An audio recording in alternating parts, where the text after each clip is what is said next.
Good morning students. I hope you all are fine at home. Now in the previous video of the chapter 2 geography, the physical feature of India, we learn about the Peninsular Plateau and its two broader divisions, the Central Highland and the Deccan Plateau. The Central Highland we already discussed in the previous video. In this video we will learn about the Deccan Plateau. The full area of the Peninsular Plateau is divided by the Narmada River into two major parts, the Central Highland and the Deccan Plateau.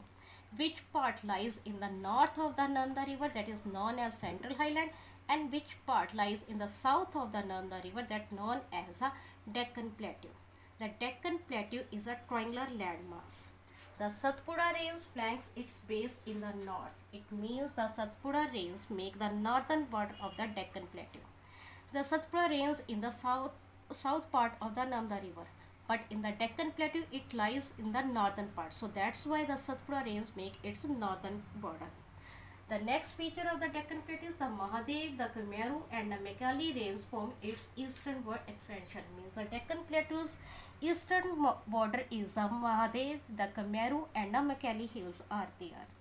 The next feature of the Deccan Plateau, it is higher in the west and slopes gently eastwards. It means the Deccan Plateau is tilted in the eastern side. Means which rivers originate from the western side, they are flow in the eastern parts.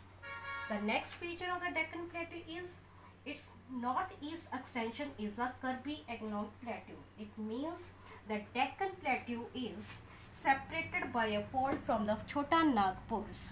Because the Hooghly, the Ganga rivers are drains in the Bay of Bengal, and due to that the land part of the Deccan Plateau is merged and it appears again in the Meghalayas, where the Kirby along plateau is there and the Kachar hills are here.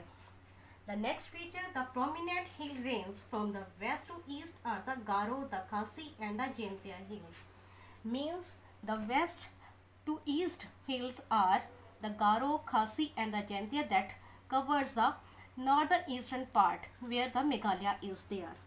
The next feature is the Western Ghat and the Eastern Ghat mark the eastern and the western edges of the Deccan Plateau. Means which part lies in the west of the Deccan Plateau, that is known as a Western Ghat, and which part lies in the eastern of the Deccan Plateau, that is known as a Eastern Ghat.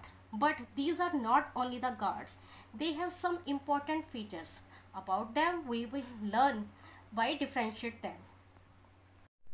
Before reading about the Western Ghat and the Eastern Ghat, firstly I will tell you what are the Ghats. The Ghats are the passes between two hills, but the area between the two hills are known as valley. It means the way which goes to the valley are known as a Ghat. In the Bombay, you can see the Pal Ghat, the Bor Ghat.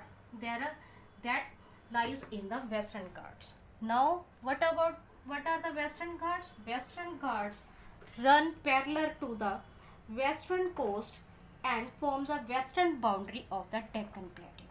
And the Eastern Ghats, they run parallel to the eastern coast and form the eastern boundary of the Deccan Plateau.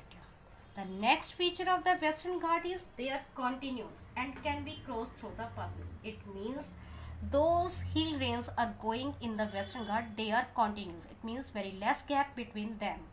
And if we want to cross two hills, we have to go through the passes that are known as a Ghat. But on the other hand, the Eastern Ghats are discontinued and irregular. It means the gap between the ranges of the Eastern Ghats are dissected by the rivers that are drained in the Bay of Bengal. The next feature of the Western Ghat is these are higher. It means when we move from north to south in the Western Ghat, the height of the peaks in the Western Ghat is increasing and their average height is 900 to 1600 meter. But on the other hand, the height of the Eastern Ghats are lower than the Western Ghat and their average height is 600 meter. And the next feature of the Western Ghat is they are stretched from the Tapi to the Nilgiri hills.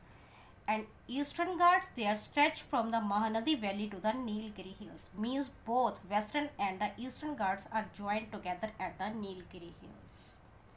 The Western Ghat also causes a orographic rainfall. Orographic rainfall में moisture bearing winds high peak की phase की तरफ hit होके वहीं पे rainfall कर देती है, और जब वो विंडवर्ड साइड लीवर्ड साइड की तरफ जाती है तब वो पूरी तरह मॉइस्चर से एम्प्टी हो जाती है. It means they are no causing any rainfall in the leeward sides. So which winds are coming from the Arabian Sea to the Western Ghats? They are causing orographic rainfall. And on the other side, in the Eastern Ghat does not cause much rainfall because the retreating monsoon which coming from the northern part are going to the parallel to the Bay of Bengal. So that's why very less rainfall the Eastern Ghat is receiving. And the next feature is the highest peak of the Western Ghat is the Anaimodi that lies in the Kerala state on the Nilgiri hills, and their height is 2695 meter. And the highest peak of the Eastern Ghat is a Mahendragiri that lies in the Odisha state, and the height is 1501 meter. And one more feature of the Pancer Plateau is, I already told, Pancer Plateau is originate due to the volcanic eruption.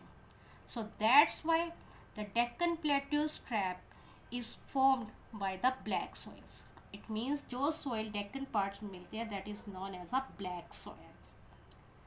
So now in this video we learn about the Deccan Plateau and the Western and the Eastern Ghats. In the next video we will learn about the Indian desert and the coastal plains. In today's topic you have to do this question on your fair notebook and send me pics on my personal number, and daily your attendance will be marked on the behalf of the pics.